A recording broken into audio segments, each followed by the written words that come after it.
is here. Now, broadcasting from the underground command post, deep in the bowels of a hidden bunker, somewhere under the brick and steel of a nondescript building, we've once again made contact with our leader, Mark Levin.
America, Mark Levin here. Our number, 877-381-3811, 877-381-3811.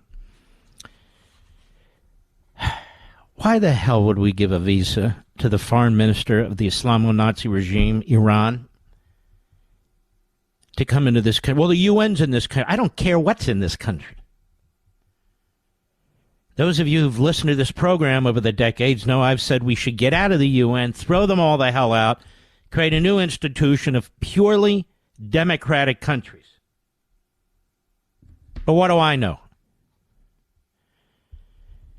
So the Iranian foreign minister, who's been traveling throughout the Middle East, as well as Hamas and the Iranians meeting with Putin, you Putinoids out there should know about that. Hossein Amir-Abdollahian.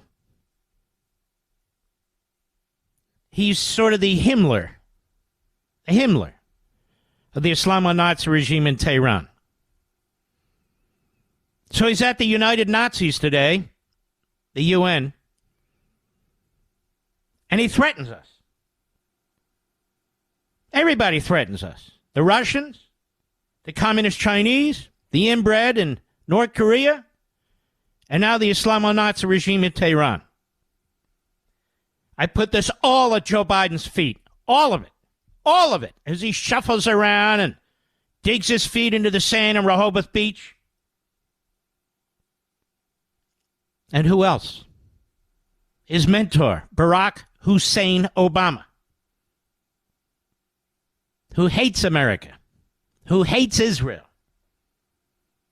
One of his closest buddies was the Palestinian professor Khalidi, with ties to Hamas. Oh, did you know that? Yes. And CARE, the organization CARE, another Hamas front group, there's a revolving door, so they can keep coming and going, as well as the Muslim Brotherhood. We've been infiltrated on our college campuses and in our media. We know all about it. I told you all about it here and on Fox and on Blaze. Infiltrated. I want you to hear this. Hussein Amir Yabadaba threatens us if Gaza genocide continues, America will not be spared from our fire. That is a direct threat against the United States of America. Biden still has not cut off the spigot, the oil spigot, which is giving them $1.5 billion a week. He's rearmed the enemy.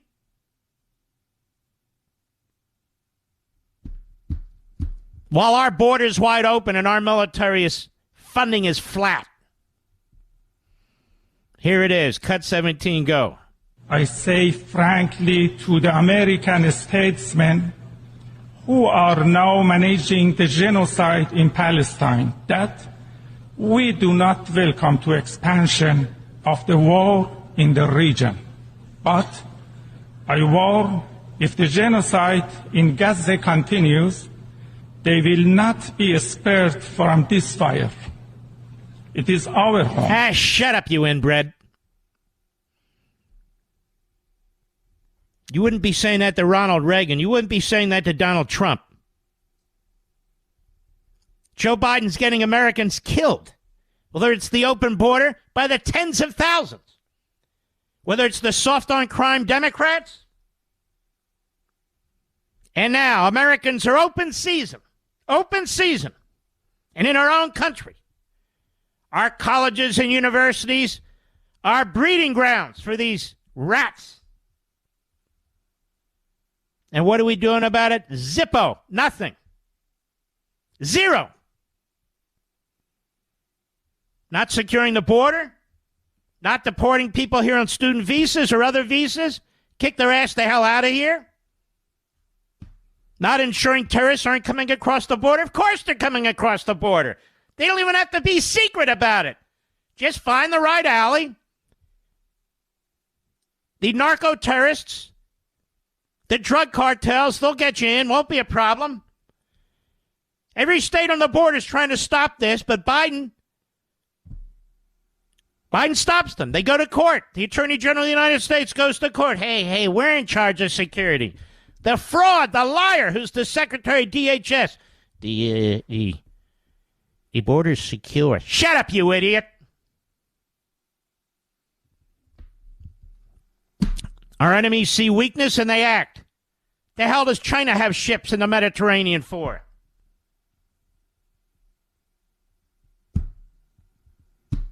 And by the way, they just intercepted one of our ships near one of their fake islands. Did you see that, Mr. Producer?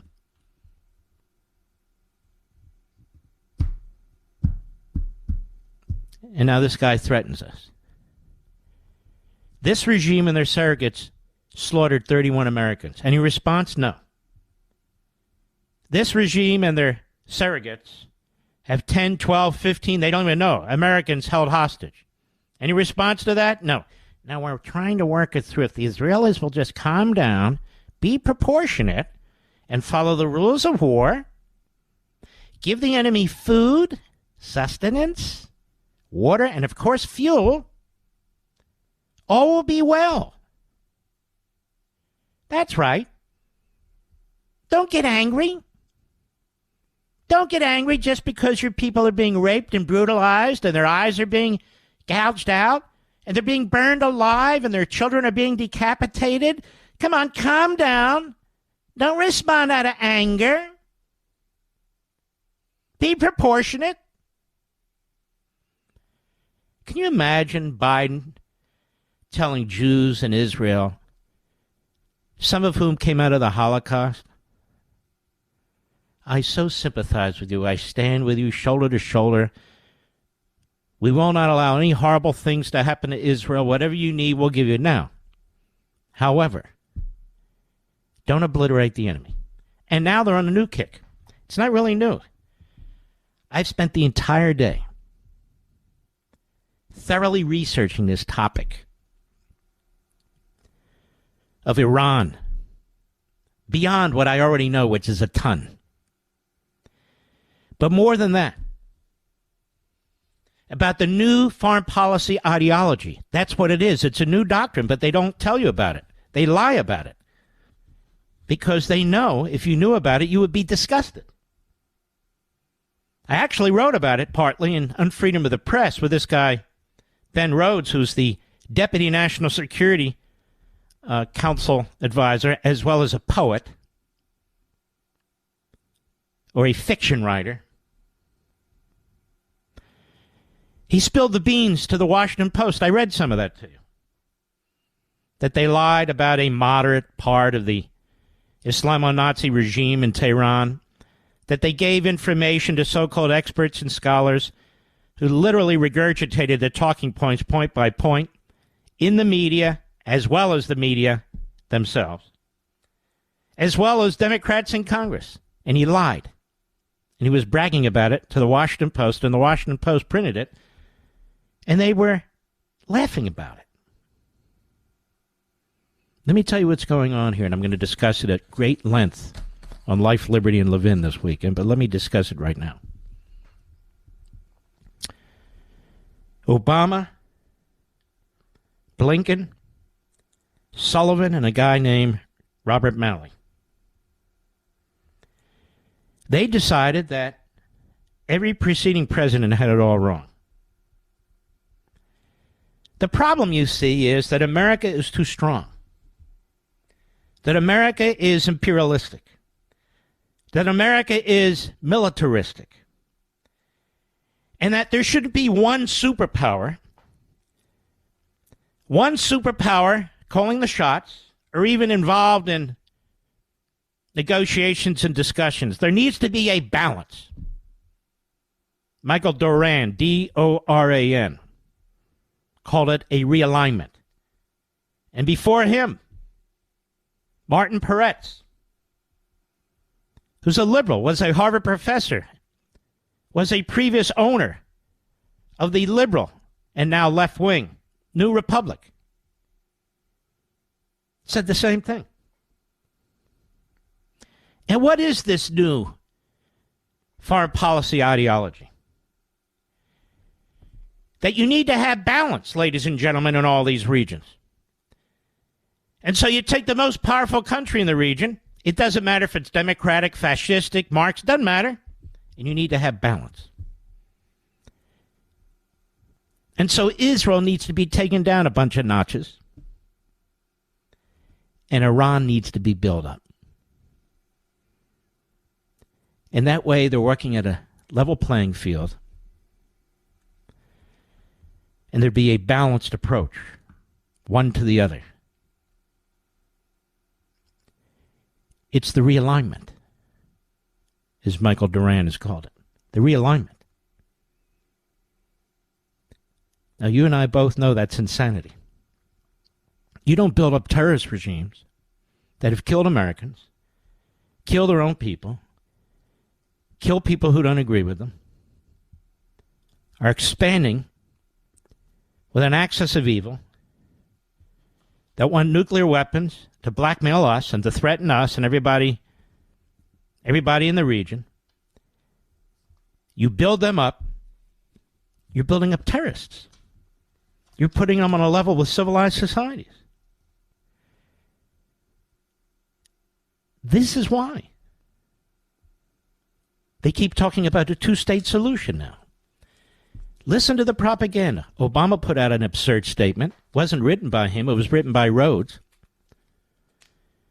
saying this is why we need a two-state solution. State for Palestine, quote-unquote, the Palestinians and the Jews and the Israelis.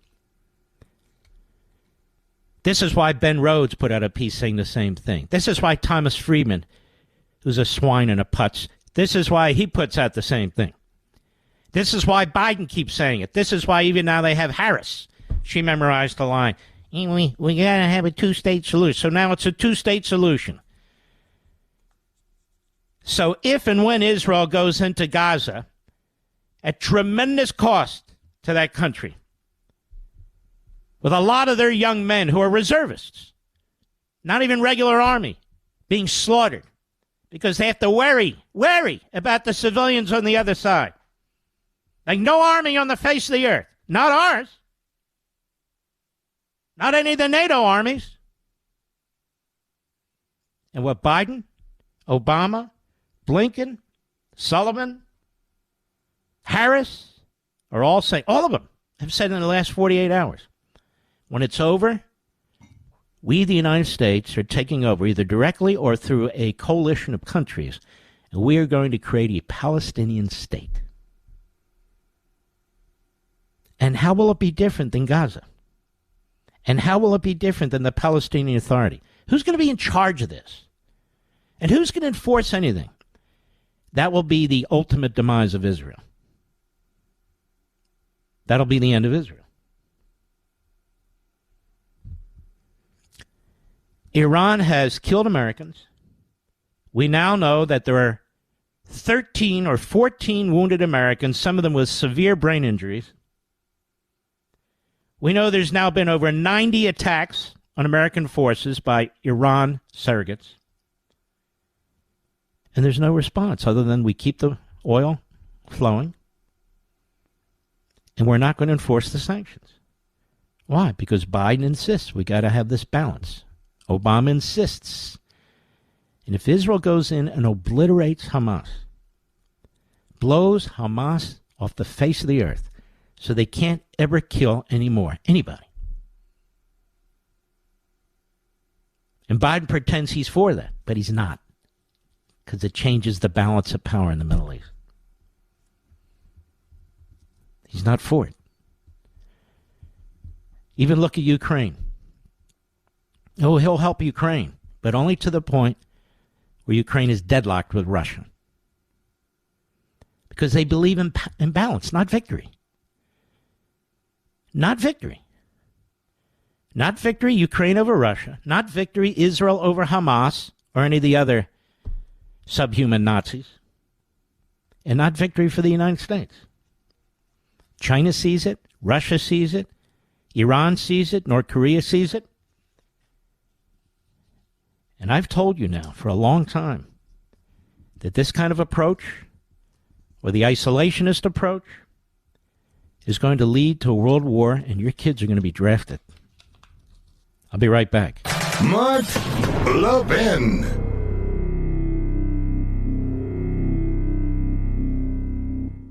Have you been waiting to buy gold as an investment? Lots of commercials out there, but who can you really trust? I didn't want to make a bad investment, but didn't want to miss the boat either. Sound familiar? Fortunately, I've got great news. If you have an IRA or 401k and want to buy physical gold to diversify your investment, eliminate fear and uncertainty from the process, get the new Gold IRA Company Integrity Checklist. It helps you evaluate and choose the best gold IRA company. To get your free IRA Company Integrity Checklist today, text Levin to 68592. That's Levin to 68592. Now, I trust Augusta Precious Metals and invested myself. Use this checklist to choose the best gold IRA company for yourself and see if you agree. To get your free Gold IRA Company Integrity Checklist today, text Levin to 68592. Again, text Levin to 68592. Text date and message rates may apply. Performance varies. Consult your financial professionals before making investment decisions and get risk disclosures at AugustaPreciousMetals.com.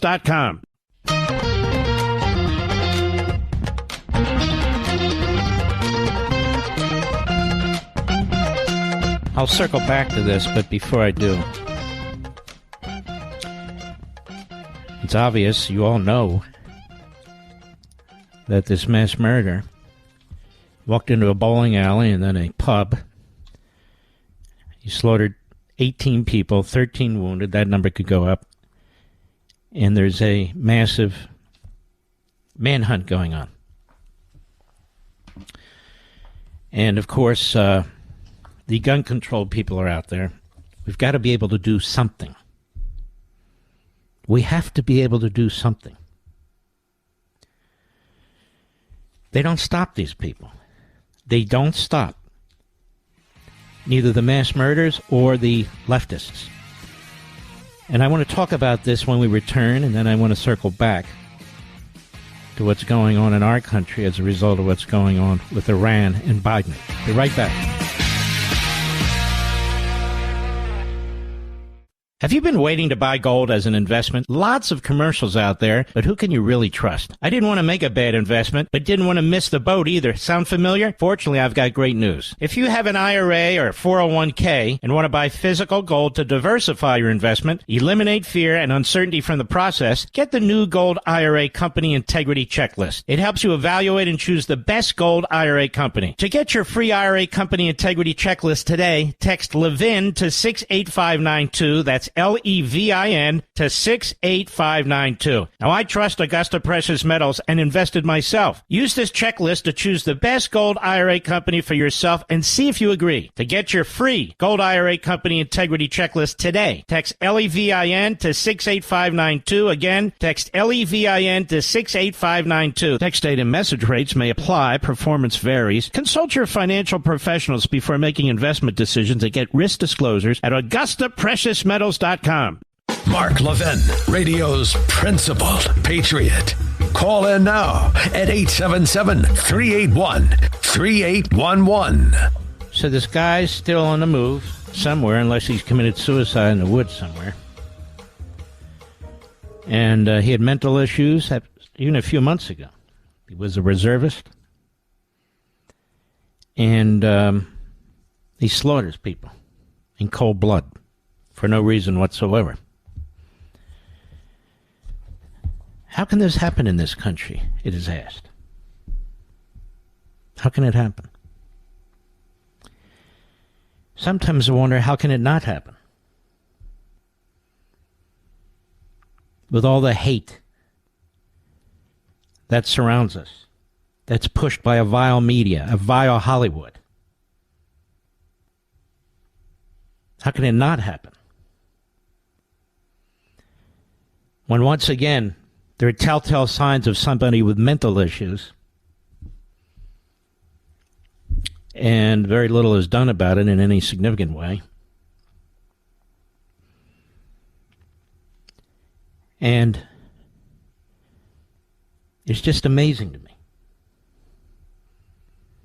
that these innocent people, we don't even know their names, have been slaughtered. The families must be going through just excruciating pain. And here comes the American left yet again. People are dying from drugs. The border's wide open. They say nothing. Our cities are becoming hellholes. Our own capital, Washington, D.C., crime is through the roof. Murder, rape, burglary, assault, carjacking. Ho-hum. No big deal. Our colleges and universities, our hatred mills, and now that's pouring into our K through 12 government schools. The endless dehumanization, like abortion on demand, or MAGA extremists, the non-humans.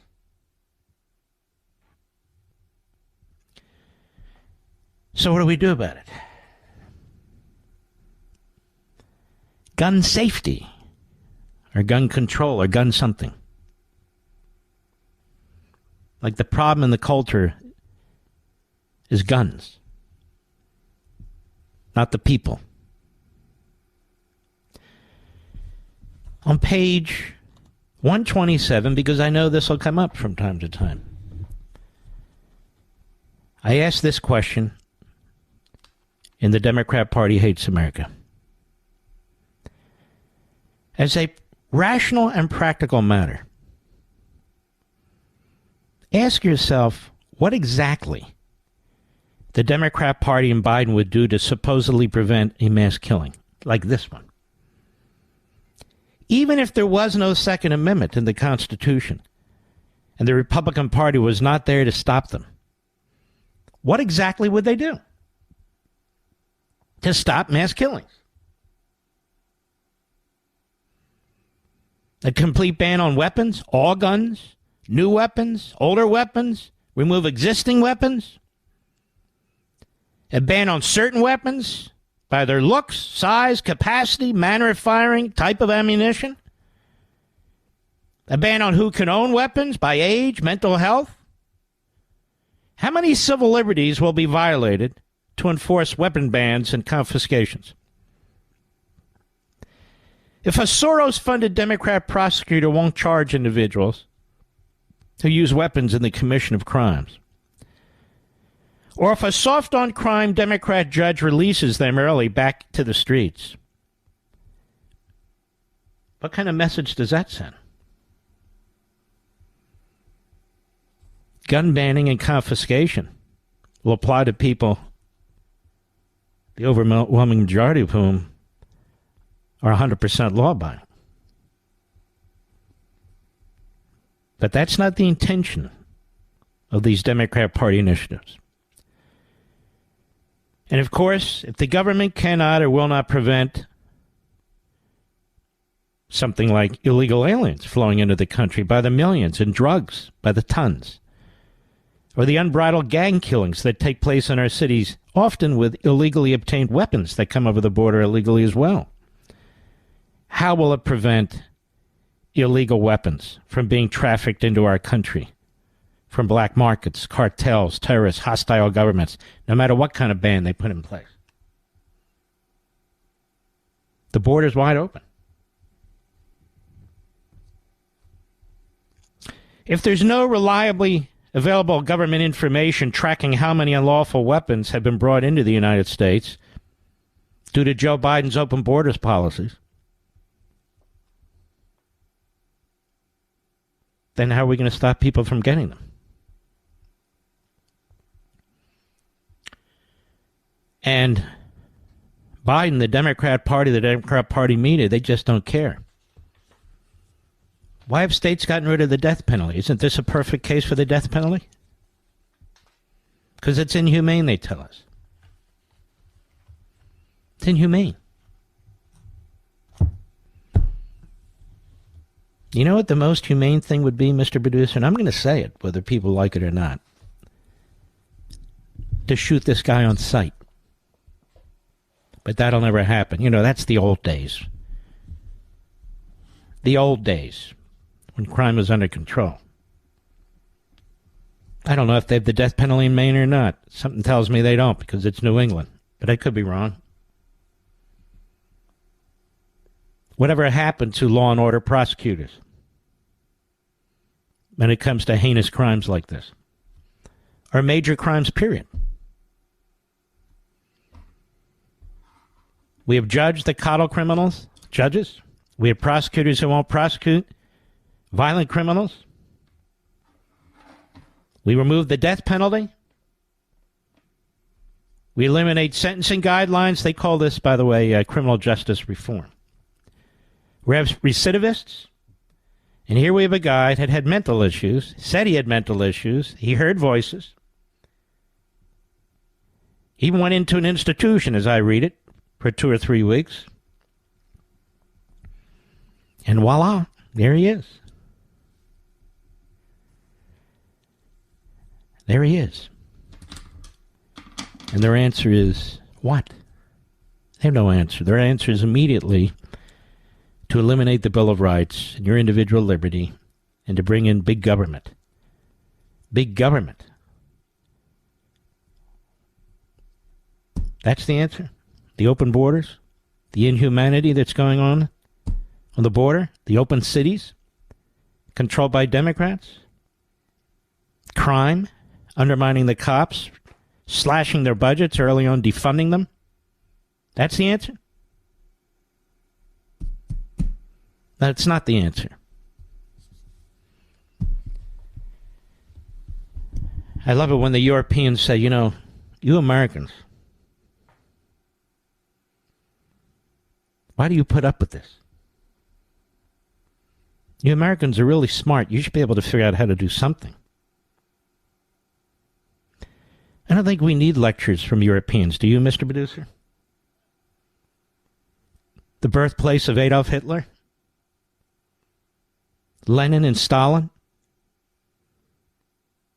The deaths of tens of millions of people from big government, big centralized... You know what, Europe? You keep your own advice, and we'll deal with our own problems here. God willing, we'll be able to. We don't need your lectures on humanity. Not now, not ever. Considering what you unleashed on the world, including Marxism itself. No, we don't need lectures from Europe or their phony intellectuals and elites or their phony ruling class on death. They definitely have us beaten on that. And we don't need lectures from the Democrat Party either, because they have the rest of us beaten on that as well. The open borders, the 100,000 dead from fentanyl. And despite what's going on, despite that everybody knows it, they pretend it's not, they lie about the border being secure. Biden never talks about what's going on that border, ever. In fact, the vast majority of Democrats don't. They don't want to. They close their eyes. Only when it hits their own neighborhoods and their own voters get angry. But even then, they know what they're doing. And they know why they're doing it. Our streets aren't safe because the judges and the prosecutors, because of the Democrat politicians, because of a truly sick ideology and a truly sick party, won't make them safe. That's the real problem. Our hearts, my heart, go out to these people. I can't imagine going to a bowling alley. Somebody walks in with a high-powered rifle and starts picking people off. Where the hell do you run? Or to a pub or a bar? Sitting there minding your own business, some guy comes in and starts picking people off. Too bad somebody didn't have a pistol right there and then, Mr. Producer. Because in some of these states, in some of these towns, and I don't know if this is one of them, just saying, they know that people don't. So they're free to slaughter and to do what some madmen do, like this one. I'll be right back. Mark Levin.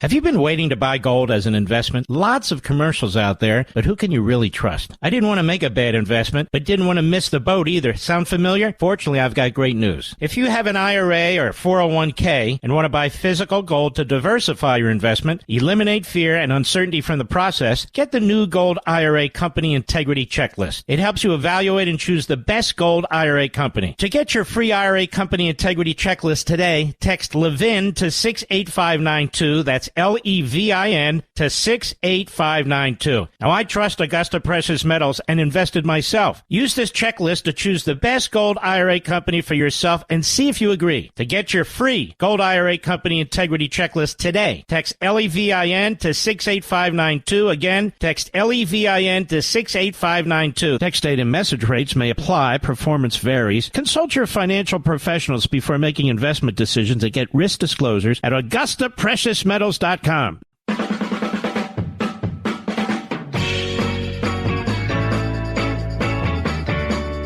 know, Alan Dershowitz, to me, he's quite a remarkable individual. And he's grown considerably, in my view. Practicality and reality of the Marxist left. No, he's not left the Democrat Party. Many people won't.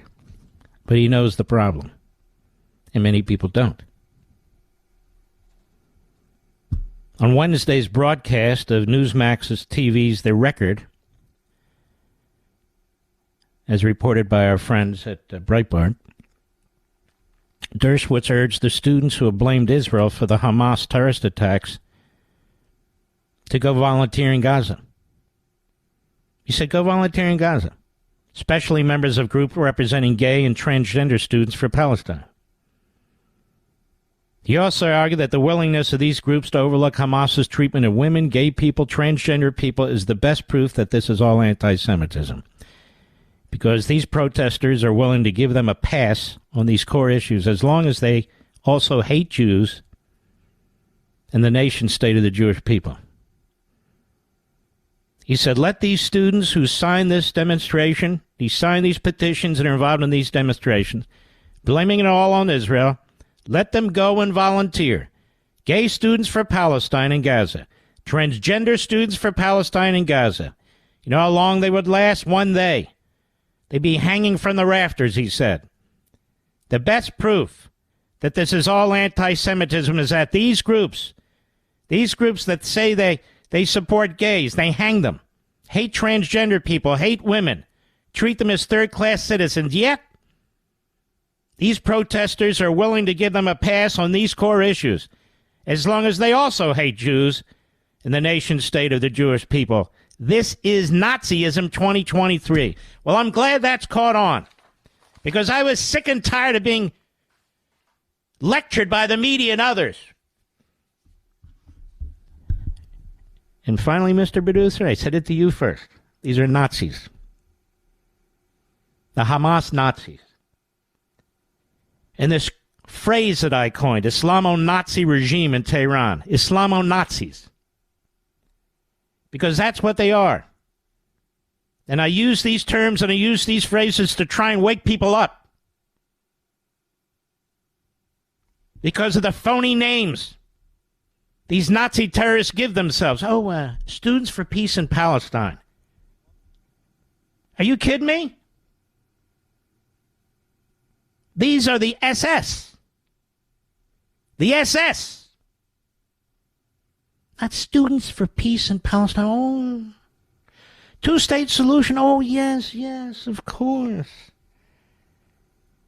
And when you fight your war in Gaza, when we say you can actually go in, you need to medicate and feed, take good care of those people. While you're sending your young men and women into hell to defeat the people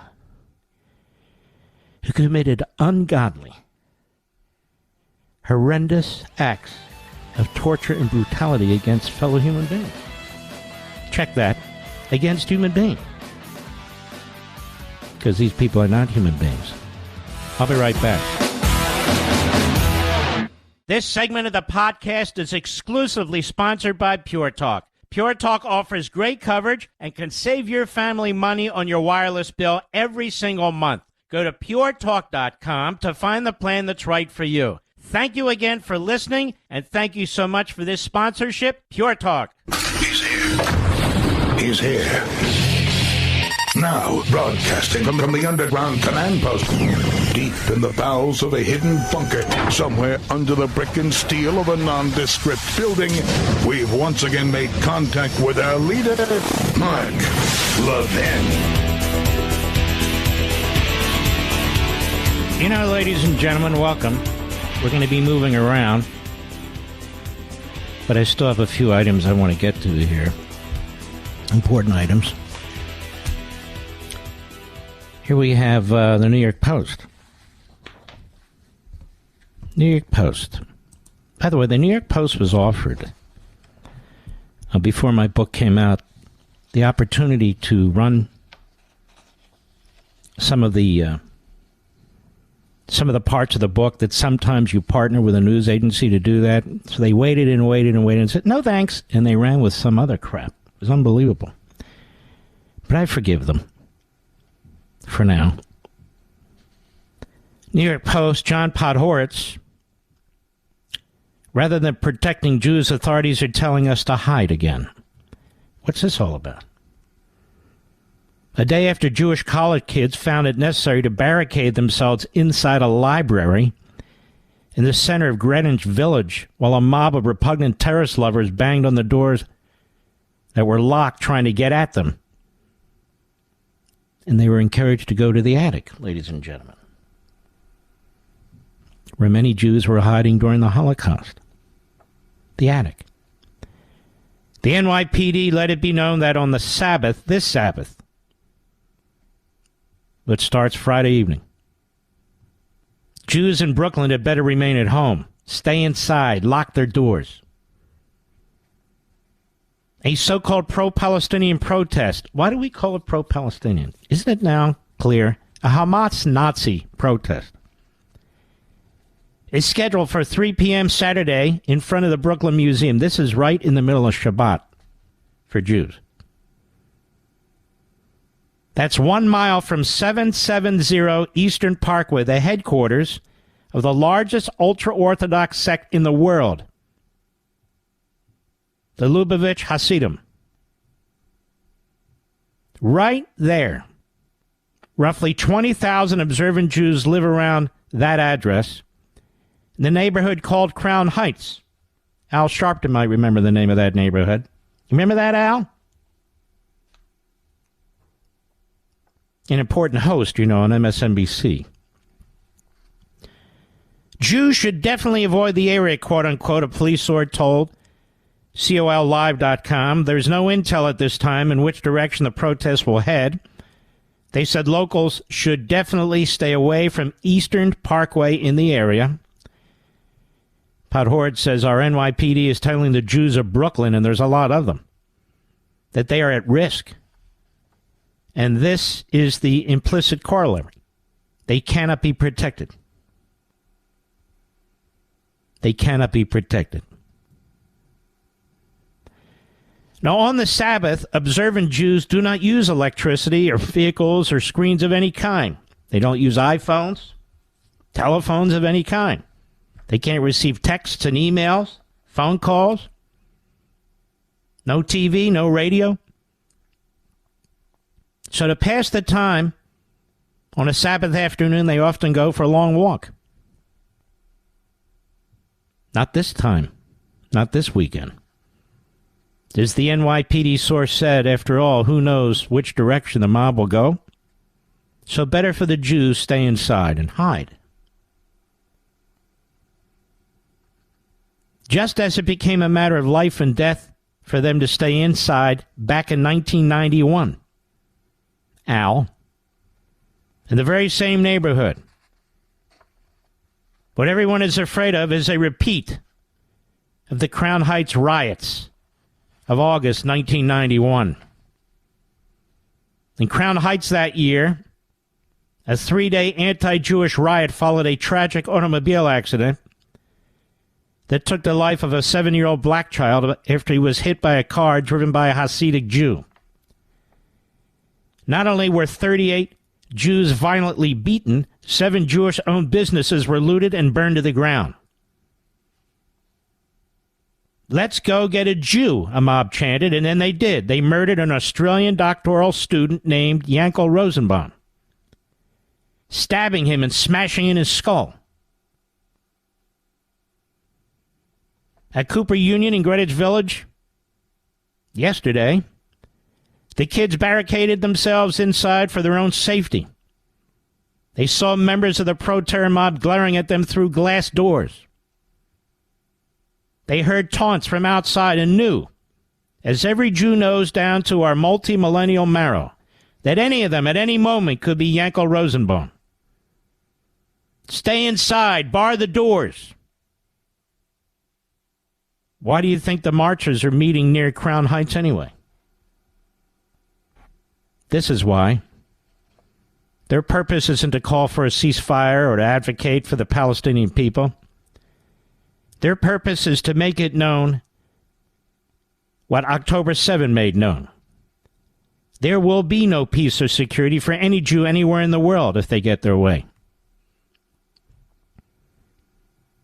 And rather than announcing that it'll send 5,000 cops into the streets to ensure that the mob does not disturb the afternoon walk of a single Jew, the NYPD says stay inside, mind the mob. The monsters are here, hide. And that's what happened in 1991. For 2 days after that car accident, the cops did almost nothing except stand by due to the orders of a feckless and foolish mayor and his spineless police commissioner. Unless, that is, they tried to intervene to help people and were beaten themselves. More than 100 police officers were injured during that pogrom. And in the end, thousands of cops were finally committed to the effort and the riot ended. That mayor was David Dinkins, by the way. So eventually, did the feckless mayor's career. In 2023, 3 weeks after Jews in Israel were set upon by marauders who murdered 1,400 and injured nearly 3 times that many in cities around the world and now in New York.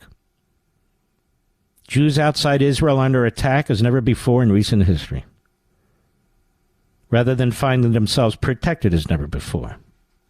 No, they need to stay inside. They need to hide. Like Aunt Frank, trapped for 2 years in an attic, because any outdoor public breath would mean capture and death.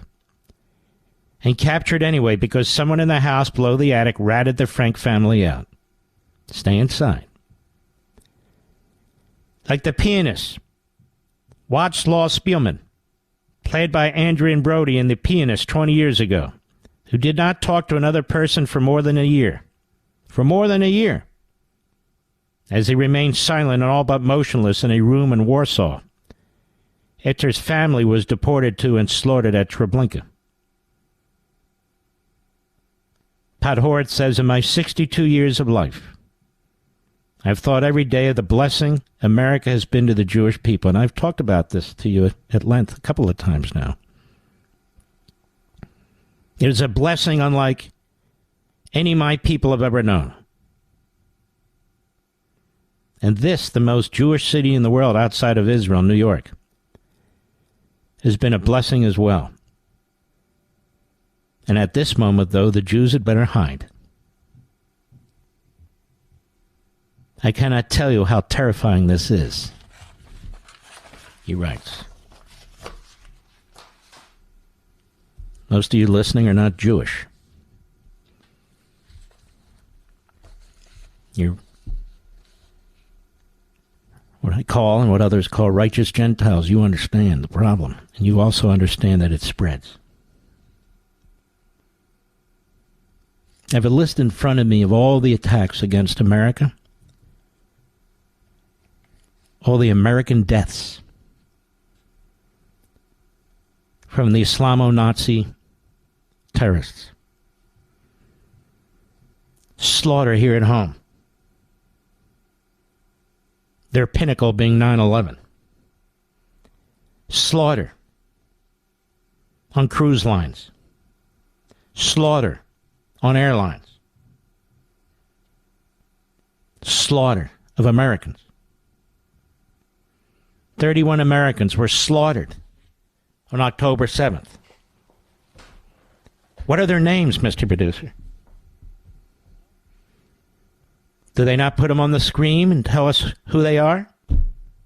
31 Americans were slaughtered. Who are they?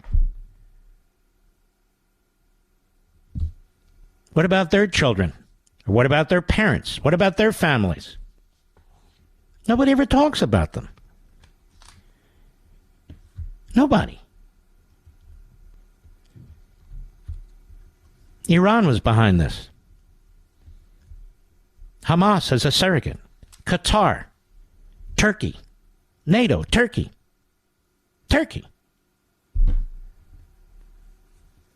And not a single Biden administration policy has changed because of the ideology I told you about at the beginning of the show. It's not going to change. What's amazing and sickening when you hear Biden and Obama and this guy Ben Rhodes and the reprobate putz Thomas Friedman, and you hear them all now singing the phrase two-state solution. That's what's needed. This proves that's what's needed. How does it prove that's what's needed? Doesn't it prove the opposite? You have Gaza, which was never Palestinian, quote unquote, which was Egyptian. The Israeli administration in 2005 clears it out of Jews and says to the Palestinians, okay, here you go. It's got a beautiful shoreline. It's got a border with Egypt as well as a border with Israel. There was no wall built on Gaza to keep people in and out. That had to come later. Billions of dollars pouring in from the UN, from Europe, from the United States. Two-state solution right there. And what is it? It's the final solution for the Jews. And so Biden and Obama, Blinken, Harris, they're all saying the same thing today. I've picked up on it. Nobody else has. Two-state solution. So after the Israelis go in there, door to door, room to room, alley to alley, many of them dying because, is that a citizen or not a citizen? A split-second decision has to be made. Split second. They're going into a hellhole, not of Israel's making, of the Palestinians making, of the Arabs making. And then when it's all over, Biden is going to lead the world to do what? To build another Palestinian state.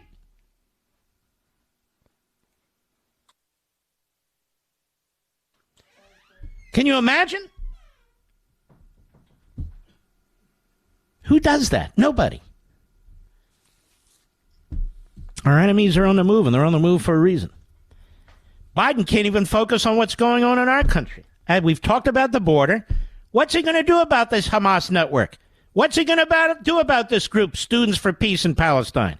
What's he going to do about the CARE organization? The CARE organization has been meeting with the Biden administration.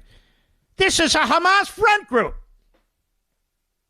What are they going to do about our college campuses? Nothing.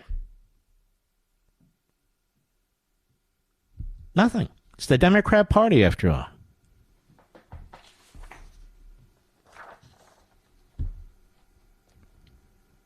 Breitbart, Pentagon, over 20 U.S. personnel injured in Iran-backed militia attacks in Iraq and Syria. CENTCOM, they were told to be quiet, obviously. They reported this late. Told NBC News 20 United States personnel suffered minor injuries during the October 18 drone attack on our base in Syria. All of them returned today. The base suffered no significant damage. But that's not true about all the injuries that our men, maybe some women, received. Some of them have had terrible head and brain injuries. They attack our soldiers. They kidnap our people. They slaughter our people. And we put pressure on Israel. And the Democrat Party militia. Students for Justice in Palestine, the Democratic Socialists, the Marxists, marching the streets against our country and against Israel. Think about that. And this administration not only doesn't turn off the spigot for oil money, the Islamonazi foreign minister from Iran, he's given a visa to come to our country. And today, right there in the UN, he threatened us that they will attack us and that the fire that they light will spread to the United States. I'll be right back. Mark Levin.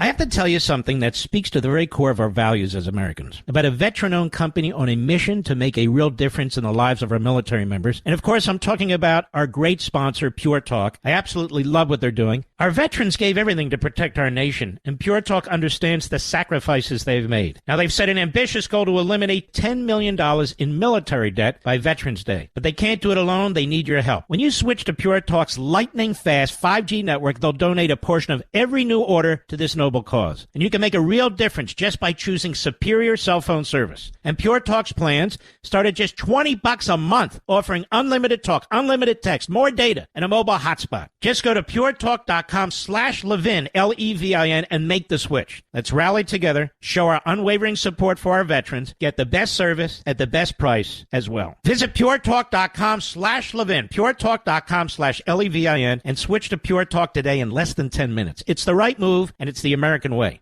I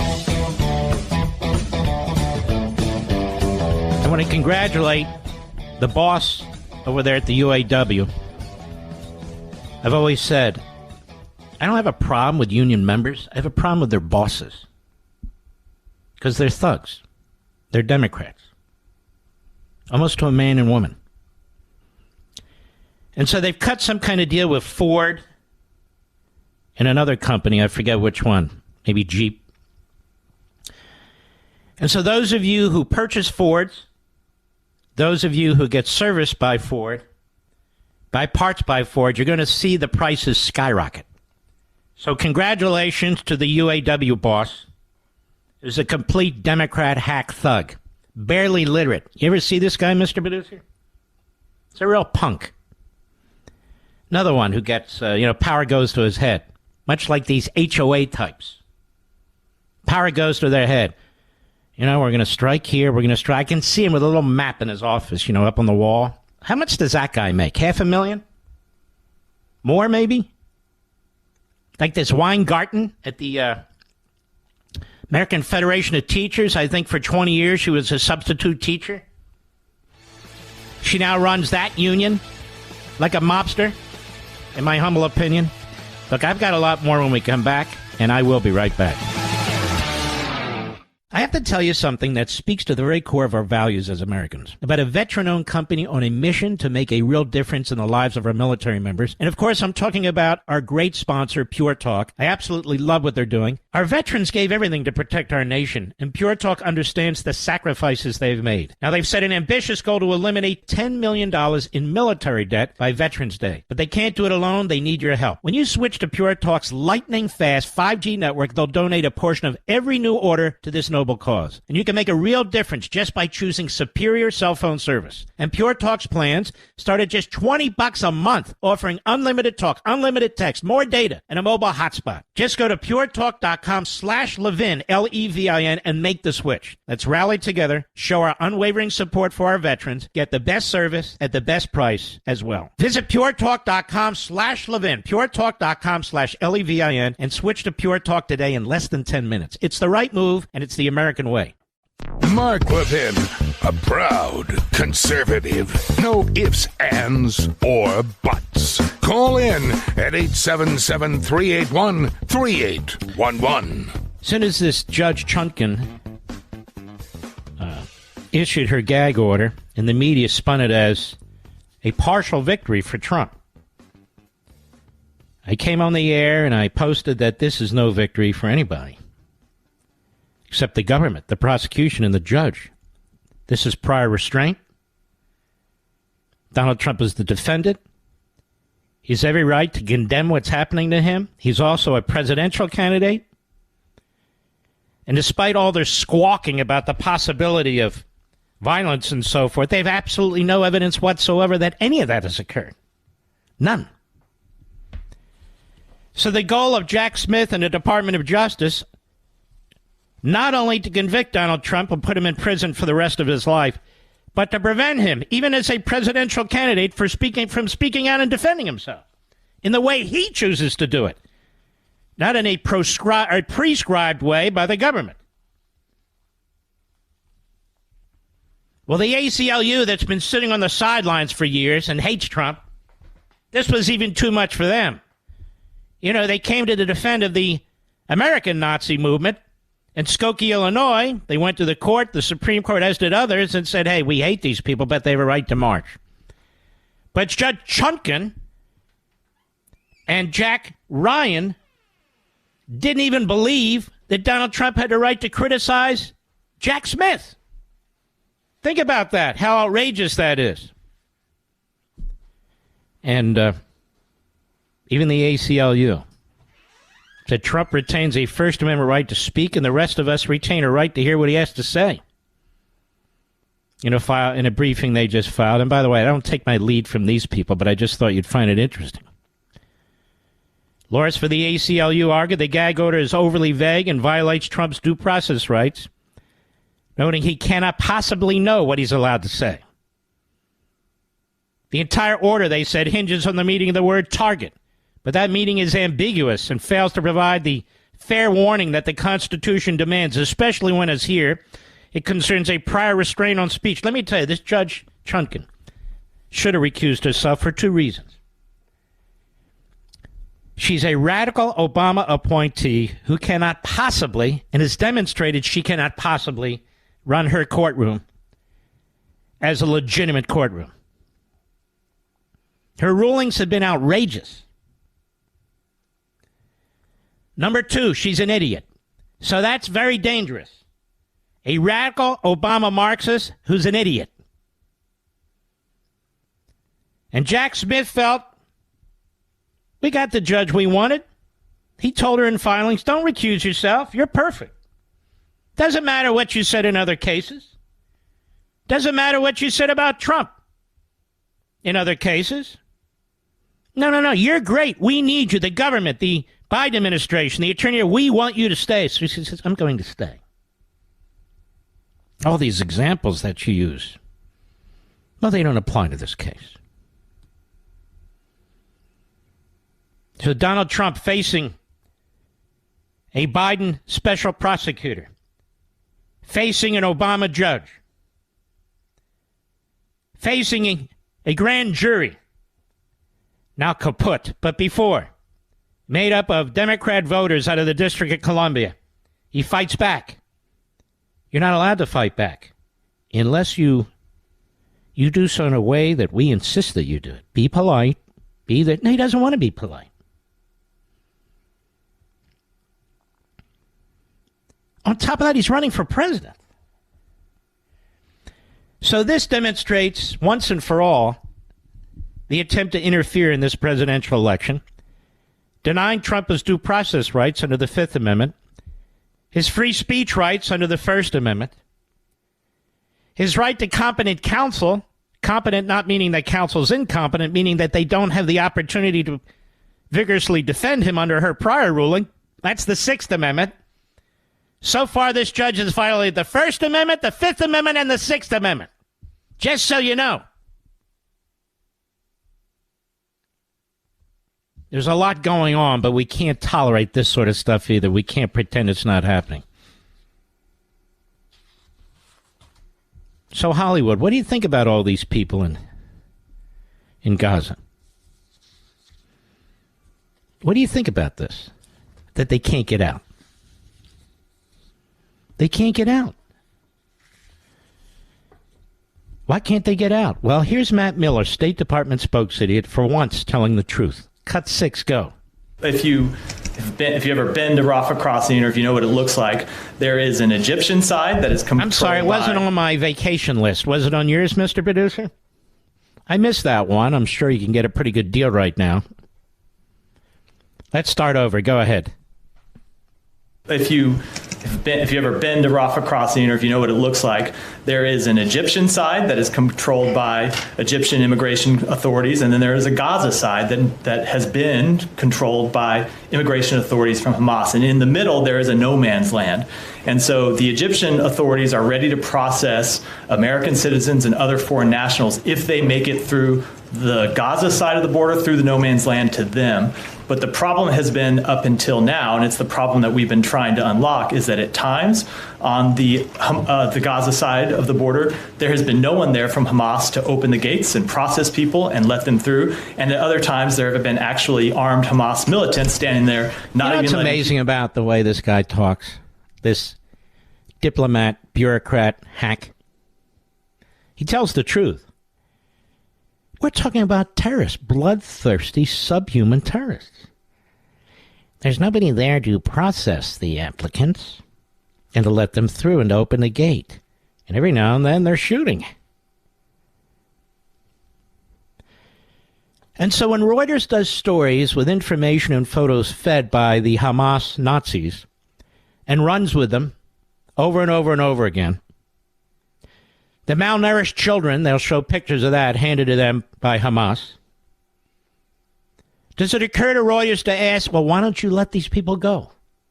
Let your people go. Because Reuters, they're doing this for you.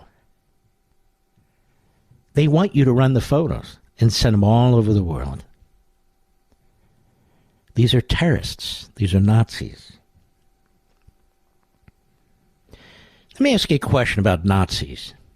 Did Adolf Hitler really care what happened to his population, his citizens in Germany? No, he used them. And many of them wanted to be used. He used them. Reuters, I believe you're British-based, but it doesn't really matter. You might as well be Hamas-based. All during World War II, did you or organizations now associated with Reuters and the rest of them, were you running photographs of what was happening to the German people during World War II?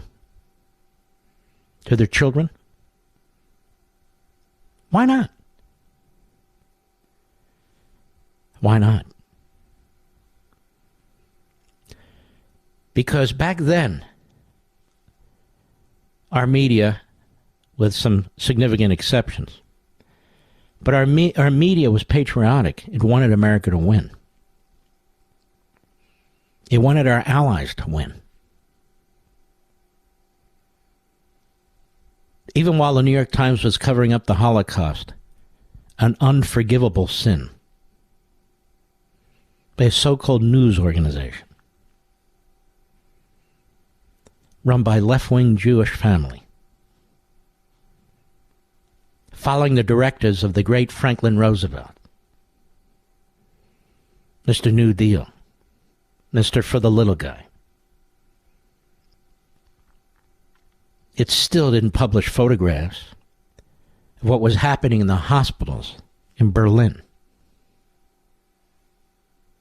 or Heidelberg or Frankfurt. Why not? Why not?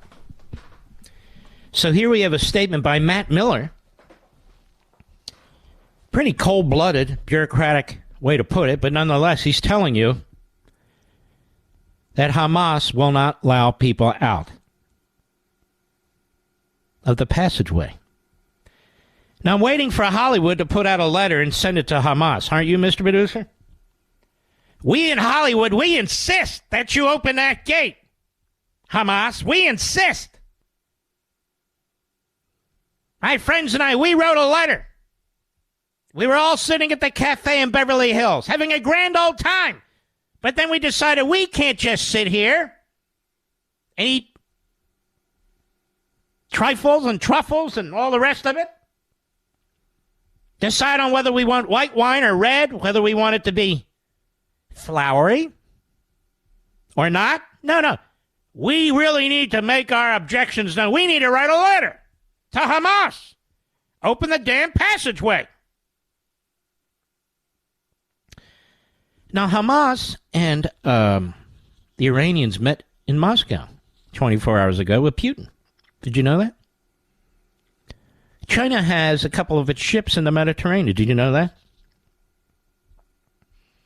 The deal that China and Iran cut last year was for 25 years. Economic and military deal. And the Biden administration is funding all of it.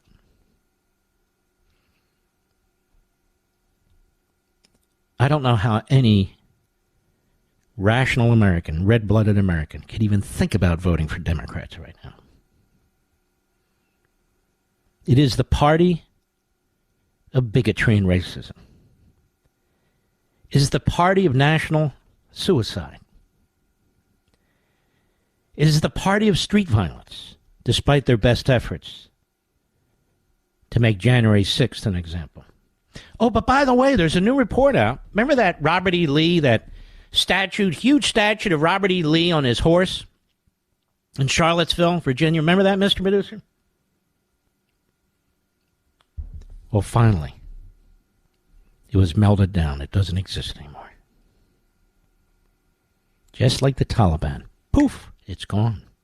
It's been replaced, America, with Hamas-supporting students. With flags, with swastikas. With signs. Exterminate the Jews, gas the Jews. It's been replaced. Old Robert E. Lee, long gone. He lost the war, so his statue is smelted. That is, melted. Replaced with new symbols. They dare not replace that Robert E. Lee monument with, say, Ronald Reagan. No. What? Maybe Dwight Eisenhower? No way. There's an imperialist if there ever was one. Well, who? Hamas. The University of Virginia, which is in Charlottesville, Virginia. That student body was among the first to issue a letter in support of Hamas and against Israel. But don't worry, they eliminated that Robert E. Lee statue. It's melted down to nothing. Nothing. So all is well at the University of Virginia now. All is well. Aren't you folks in Virginia sick of supporting that university? Aren't you sick and tired of it? It's disgusting. I've said for a long time we need to defund these institutions. Not the cops. defund the institutions that are destroying our country from within, that take money from the enemy, whether it's the communist Chinese or the Hamas network or whatever it is. Defund it. And I don't just mean billionaires, and I appreciate that, who've created these massive endowments. No, I mean state legislatures, governors, Congress. Defund them, or they'll destroy us. I'll be right back. Mark Levin.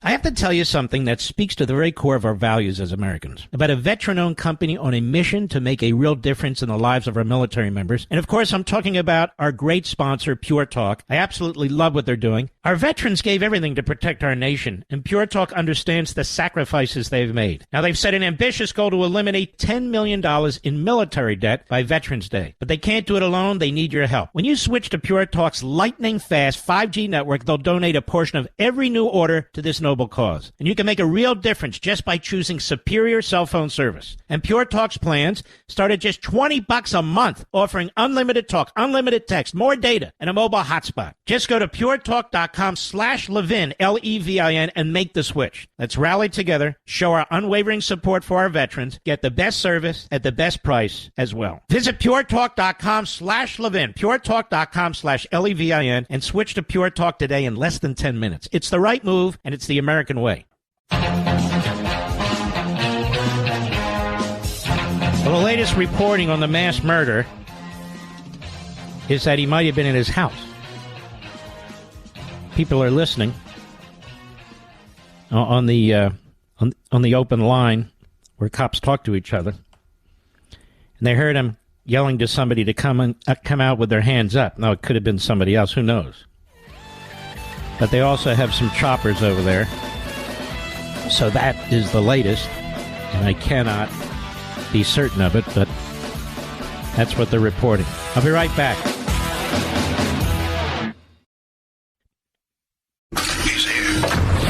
He's here. Now, broadcasting from the underground command post, deep in the bowels of a hidden bunker, somewhere under the brick and steel of a nondescript building, we've once again made contact with our leader, Mark Levin. Hello, America. Mark Levin here. Our number, 877-381-3811, 877-381-3811. I'm going to play something for you that's going to make most of you really angry. Andrea Mitchell. Wouldn't you say she's the best-looking journalist on TV, Mr. Producer?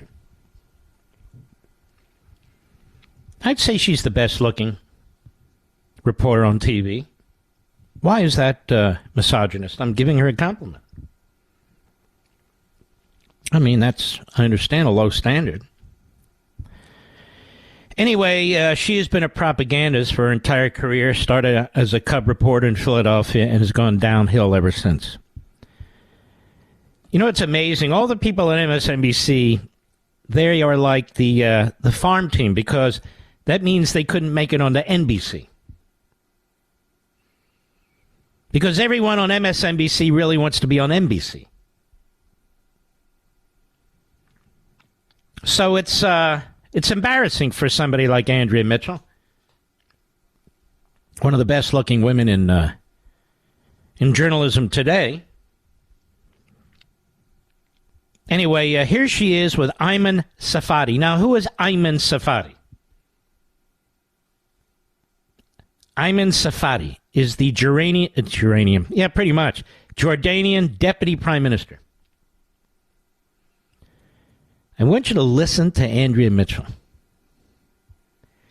Not only those beautiful good looks, she has to be one of the smartest journalists to ever be behind a microphone. Listen carefully. Cut 11, go. is France's President Macron is in Amman today. He was in Israel before that. He's proposing a coalition of the anti-ISIS coalition, the coalition of fighters that are in Iraq and Syria, which includes Americans and a multinational force in Gaza. Is that an option? It is not. We need a coalition for peace, to be honest. Instead of sending arms to the region, let's send delegations that will get the parties back to the table. Can that be done with the Netanyahu government, since they say they agree with a two-state solution, but they keep expanding settlements? So let's stop. Let's stop right there. Now, you know I was mocking Andrea Mitchell. She's an ignoramus. She's another mouthpiece for the radical left in Israel, as well as the enemy in Israel. Can that be done with the Netanyahu government, since they say they agree with the two-state solution, but they keep expanding settlements?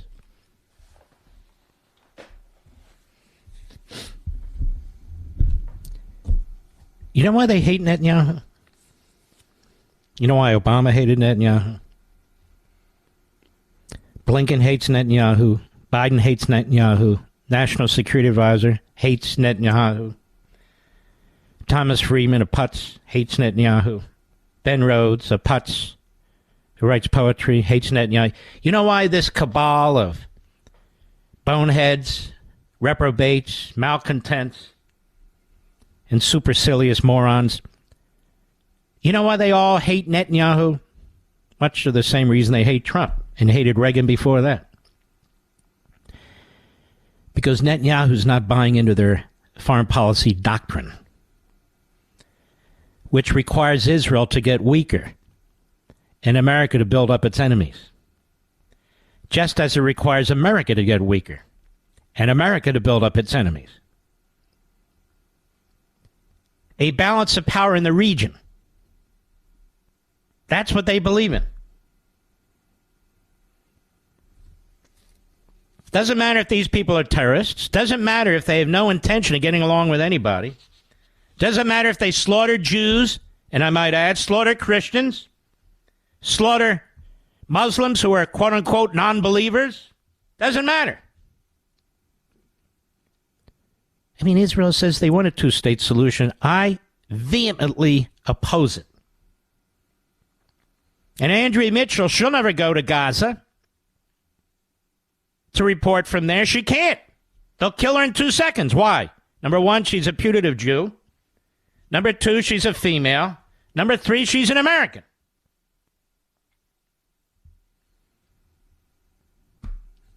She can't go there, and she never will. So here we are, ladies and gentlemen, just 3 short weeks after the slaughters of the Jews in Israel, and Netanyahu's being blamed because he won't support a two-state solution. They keep expanding settlements. Now, what's a settlement? Settlers, you know. Let me see if I can explain this by applying American history. Go west, young man, go west. The wagon trains. As people from the east moved west. They were encouraged to do so by the government. Many of them were slaughtered by the Native Americans. Am I allowed to say that, Mr. Producer? I don't know that I am. Is that okay? May I say? I think I will. And many of them were brutalized. And by the way, many of the Native Americans were brutalized too. So whatever. And so today, the Andrea Mitchells of the world would say that the indigenous peoples for all these parts of the country are the Native Americans. The Native Americans. Would you call the Native Americans the settlers in the West, Mr. Producer? I don't think so. How can they be the settlers in the West? They are the Native Americans. They were the indigenous peoples. Now, actually, you can go further back, but I don't need to get into that. I'm just making a point. So here we have land, Judea and Samaria. That was never Arab. Never, ever. Let alone, quote-unquote, Palestinian And they keep calling it the West Bank because they don't want you to know that it's Judea and Samaria, those of you who read the Bible. Because who was in Judea and Samaria 4,000 years ago? The Jews. The Jews. And finally, the Romans forced them out. That's why the Second Temple is so important, among other reasons. The siege on the Second Temple, which took about 5 years. The Jews were slaughtered. Those who could escape, escaped.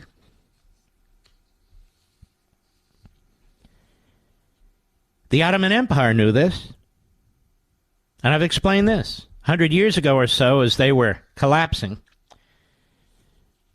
they had really control over much of that area for several hundred years. But they basically lost control of their empire. And so they decided to divide it up in a broad way. And they wanted a certain amount to go to these people, a certain amount to go to these people, and about a 40% to go back to the Jews. The indigenous peoples, if you will. But the Arabs wouldn't accept that. So in 1948, they attacked the Jews. Among them was Jordan. It was called Transjordan. Jordan was created by the Ottoman Empire. There was no Jordan. There was no country, Jordan. There was no monarchy, the Hashemite monarchy. They created it out of thin cloth, just as they created Saudi Arabia. There was no Saudi Arabia. These were Bedouins. And now Andrea Mitchell, who is a historic illiterate in many things, how can there be a coalition for peace when, they keep expanding the settlements in the West Bank? And Netanyahu doesn't really believe in a two-state solution. The Israelis have offered a two-state solution for 75 years once Israel was finally established. And the Arabs never took them up on it. Now that's the answer to everything. No, that's not the answer to anything. And Andrea Mitchell, you should be ashamed of yourself. You're a disgrace. You're a moron. You're a historical illiterate. That's why you're on MSNBC like everybody else. I'll be right back. Mark Levin.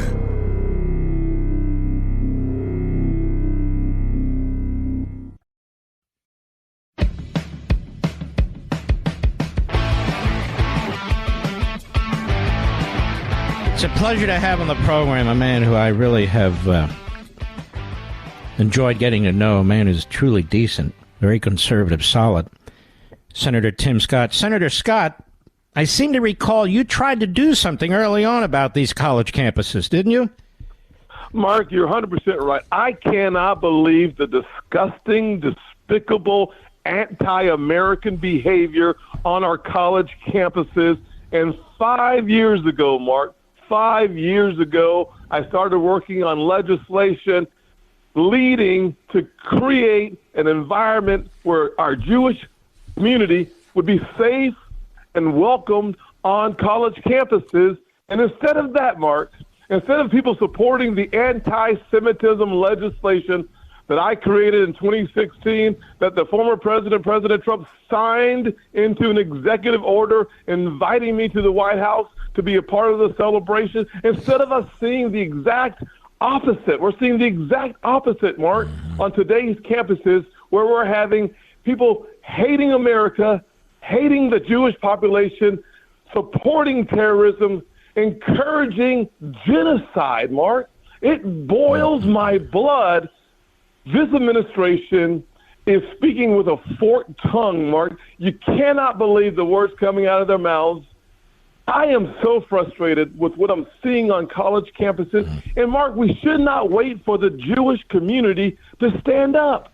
All loving Americans, all proud to be Americans, should be standing in the gap for our Jewish community. And I dare anyone to stand up and say we're wrong, because I got to tell you the truth, Mark. We are 100% right. We should bring the heat against every single anti-Semite in the country and let them know where we stand.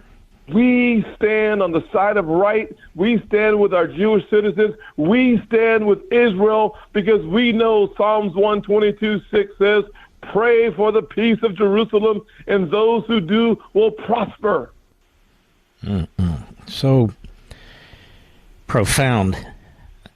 So, Senator, let me ask you this. If you were president of the United States, would you be looking at the student visas? Would you be looking at the whole immigration issue? Would you be looking at the funding of particularly rabid college campuses where people aren't even safe anymore? Well, Mario, I think you and I are kindred spirits on this topic, because here's what I've already done. I'm already leading on legislation to pull the Pell Grant funding from colleges and universities that allow for people to promote, encourage hate, but not just hate, because the First Amendment allows you to be wrong. You should not be able on a college campus to encourage Jewish genocide. You should not be able to support mass murder, and you certainly should not encourage terrorism and have your funding in place if these college campuses and their administrations will not call to the carpet these kids. We should pull our taxpayer funding from those universities, number one. Number two, any kid, any student on our college campuses who are here on a visa, who are encouraging the slaughter of the Jewish people, any college student on a visa who is encouraging mass murder, any college student on our campuses on a visa who are supporting genocide, they should be deported.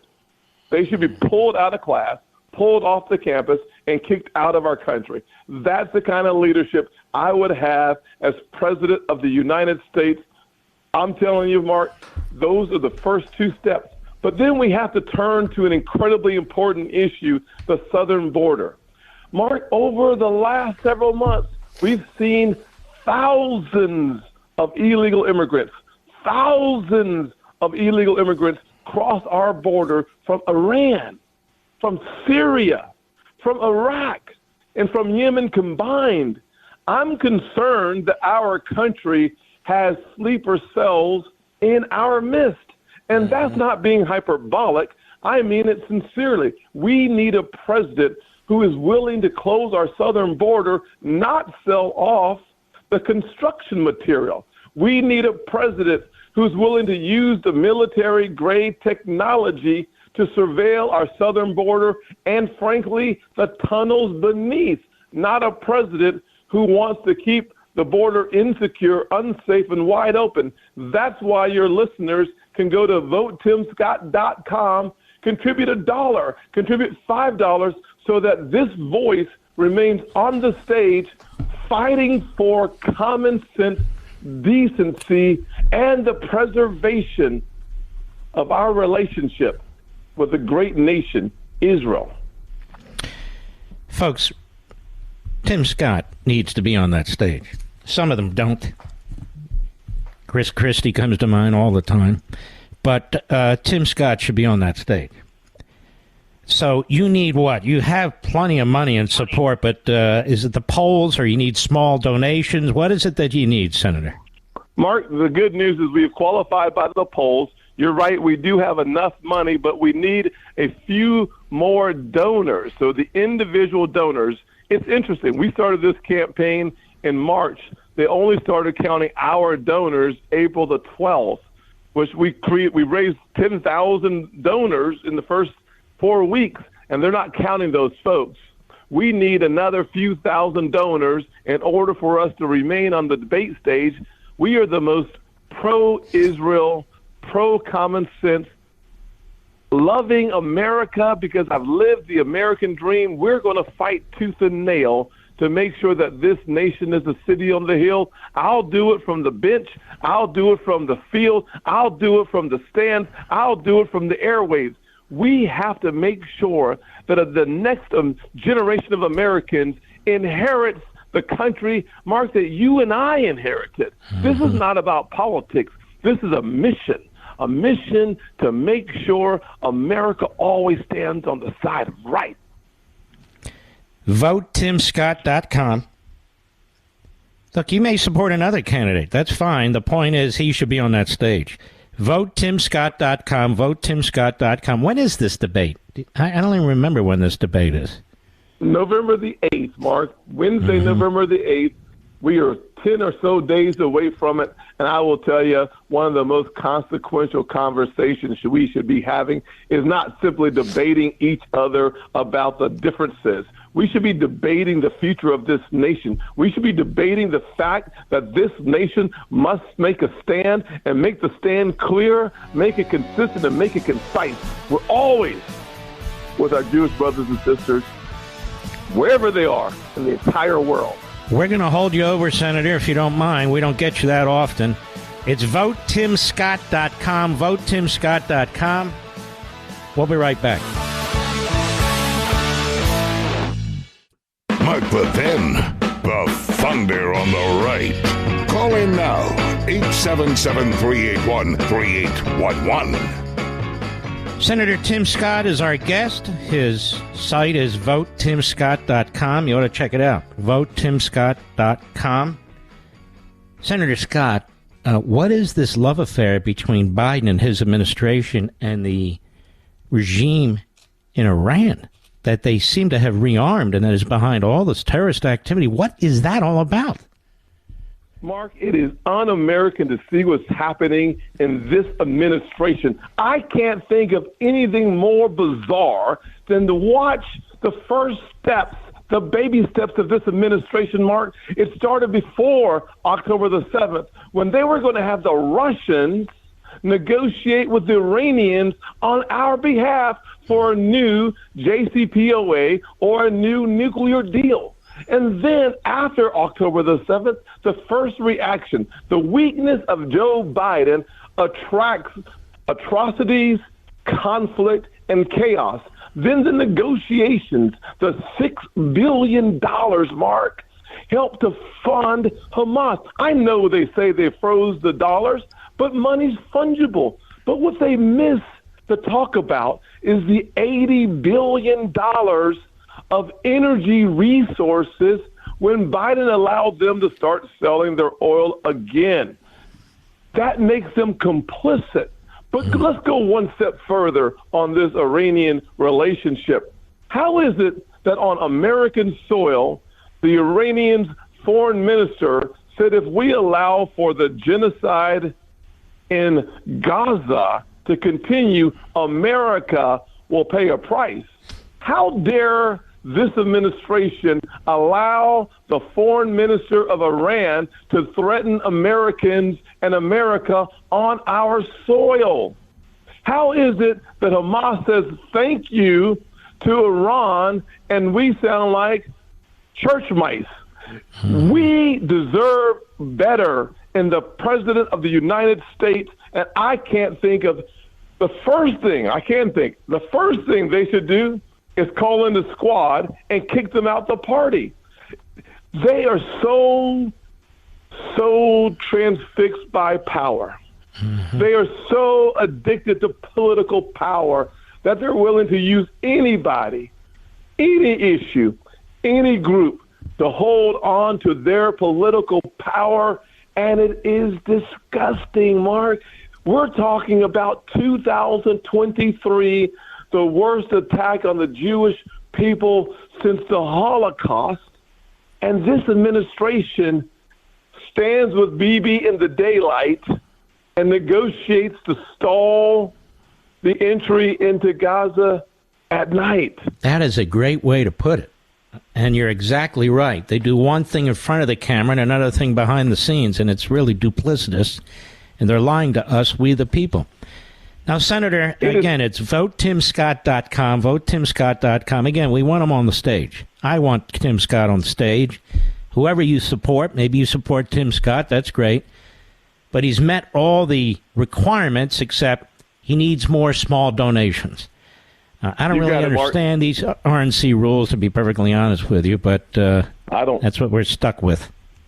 I don't either, Mark, but I tell you what, getting on that stage and having the conversation with the American people about the topics that you and I care about. Listen, you and I may disagree on economic policy. I don't think we do. You and I may disagree on some of the foreign policy. I don't think we do. But here's what we know we agree on, that this is the greatest nation on God's green earth, and that comes with the responsibility to standing in the gap for our allies.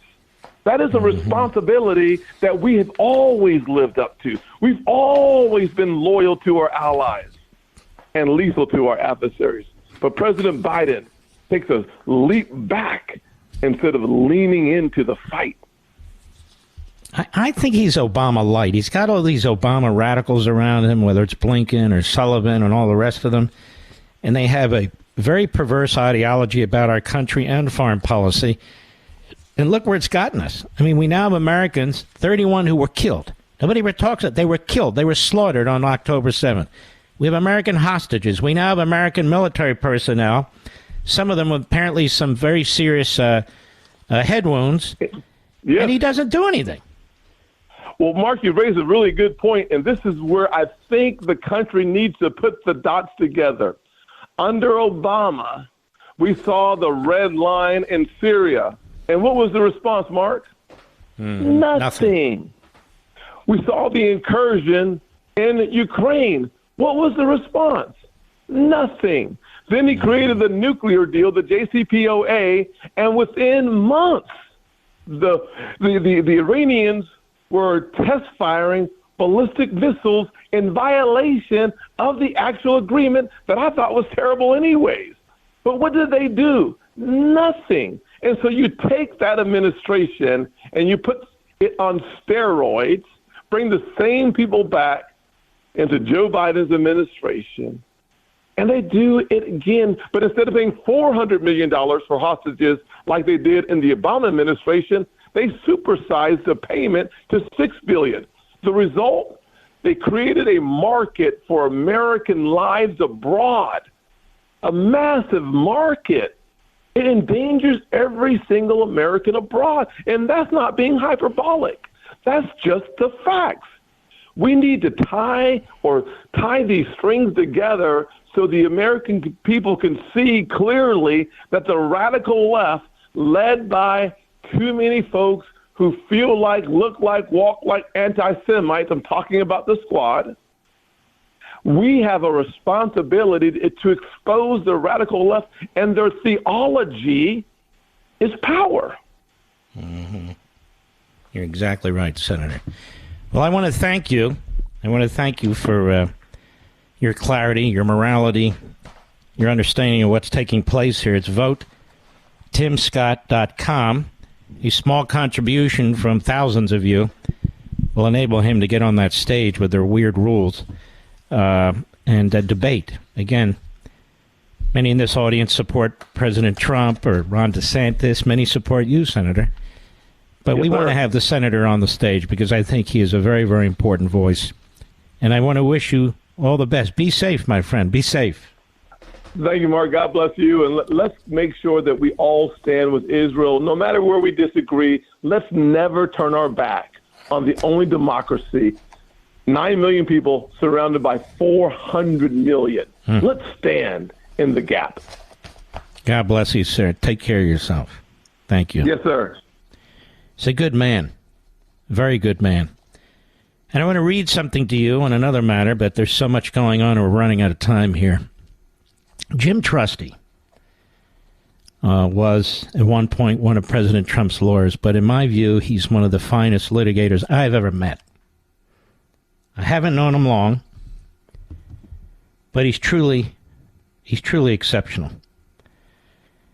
And so he has looked at this issue, these things going on in Georgia, these cases, these people making these plea deals, and he has a special take on it. And he wrote about it on his blog. Reading the plea leaves, this is Georgia. Are guilty pleas in Fulton County confirming the righteousness of Fani Willis's RICO prosecution? Or do they reflect an inherent frailty of the case, even in a venue where jurors largely can be expected to instinctively support a prosecution of high-profile Republicans? A close look at the recent plea agreement suggests that prosecutorial victory laps are premature. While the indictment itself has joined the ranks of other historic charges against President Trump, there have been several shaky moments accompanying the Georgia case. The mind-numbing interview of the grand jury foreperson on television, a sheriff holding a press conference to confirm that he will get a mugshot of the former president to the media, a straight-faced Fani Willis asserting that all 19 defendants would be tried together, an impractical nightmare proposal based either on short-sightedness or worse. Finally, when the indictment was about to come out, the world got a free preview through the clerk's office, which then scrambled to provide contradictory and likely dishonest explanations for the glitch. Against that backdrop of questionable professionalism, it's no surprise that the prosecutors would loudly celebrate any guilty pleas obtained this fall. Scott Hall and Sidney Powell pleaded guilty to misdemeanors. Jenna Ellis to an aiding and abetting watered-down felony. Kenneth Chesbrough took a felony plea. All the pleas have a couple of common denominators: promises of no jail time, dismissal of the RICO charge, making themselves available to testify as co-defendants during the trial, and apologies to the people of Georgia. When it comes to Powell and Chesbrough, the guilty pleas took place on the eve of trial, suggesting that one side or the other blinked at the oncoming battle, and promises of no jail tend to establish who is most interested in avoiding the trial. And he means by that Fani Willis. Each of these common denominators, however, brings room for genuine apolitical criticism. If false election statements establish such a devastating moment in history, why would Sidney Powell, near at the top of the culpability pyramid for unleashing a kraken of accusations, get a promise of no incarceration? In the federal system, the rule for RICO charges has always been that if a prosecutor charges it, he or she must insist on it as part of any plea agreement. The reason for the policy is not some mindless, statistically based adherence, but to recognize that RICO is a powerful tool for prosecutors, reflecting a desire to shut down organized and damaging criminality. So it should never be used lightly. 4 pleas into the Georgia case, and every defendant has been allowed to walk on the lead charge, RICO. These agreements are almost all being characterized as cooperator agreements, but it's highly unlikely that the district attorney's office has sat down and proffered these defendants to assess their testimony's value. This is particularly true with Chesbrough and Powell, pleaded guilty just hours before the onset of trial. In the absence of serious vetting, those defendants could come into the co-defendant trial and simply announce they're all innocent without consequence. So deeming these defendants as cooperators is nothing more than additional cover for a decision to exclude jail and RICO from the agreements. Of all the commonalities, the apology requirement might be the most transparent. This ain't teenage court. We're not talking about juveniles or particularly young men and women in need of a character infusion. Even Ellis, the junior member of the legal team claiming election fraud in Georgia, is a 38-year-old lawyer. Maybe her tearful comments at today's guilty plea, this was written yesterday, truly reflect remorse and a feeling of being rooked by many more senior attorneys, so perhaps this public apology was coming either way. But requiring middle-aged defendants to publicly apologize rings like a political exercise. A prosecutor who wants the political benefit of these TV-ready apologies to negate the concerns of those who question the targeting of Donald Trump by a prosecutor who announced target first, evidence second. Whittling down the number of defendants in a case always has some value to a prosecutor, and indeed, the recent guilty plea successfully prevented the remaining defendants from getting a free preview of a Chesbrough-Powell trial last week. But a close look at the nature of these plea agreements suggests that politics and public relations may still be a powerful component of Georgia justice. His point is that he believes the state likely went to these people and wanted to cut a deal because they didn't have much of a case. And if these RICO charges are so serious, he points out, then why do they get no jail time? And why would you start with Sidney Powell, who the state views, or at least the DA, as among the top culprits? Brilliant arguments. Absolutely brilliant. I'll be right back. Mark Levin.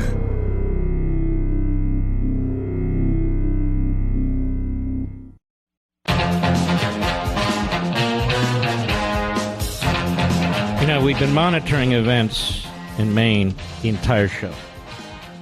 So I don't want you to think we're overlooking it. We certainly are not. There's absolutely no new information to give you unless you want me to just keep repeating myself. So that's where we are at the end of the program. Also, we have two fantastic Life, Liberty, and Levins this weekend, 8 p.m. Eastern. You should go ahead and DVR and record it because you never know if you're going to be home or not or something's going to come up for Saturday and Sunday. Just a fantastic lineup. You can see it on all my social platforms because we put a little clip on there for you to check it out. And, of course, my opening statements or monologues, which I spent a lot of time on and I know you're going to find extremely compelling. You're the smartest of all audiences. Those of you who have gotten your copies of The Democrat Party Hates America, and even better, those of you who have read it, please spread the word. You see it playing out in our country and all over the world. They're destroying our society and they're destroying the society of our allies and giving aid and comfort to our domestic and foreign enemies. There's simply no doubt about it anymore. The whole case is laid out and the Democrat Party Hates America. You ought to bring a copy to Thanksgiving dinner. I'm serious about that. Please check out Life, Liberty, and Levin Saturday and Sunday, 8 p.m. Eastern. And I want to thank all of you. God bless each and every one of you. All you heroes out there, you know who you are. And we stand shoulder to shoulder to defend this country. And we stand shoulder and shoulder with our brothers and sisters in Israel because we know evil when we see it. Take care.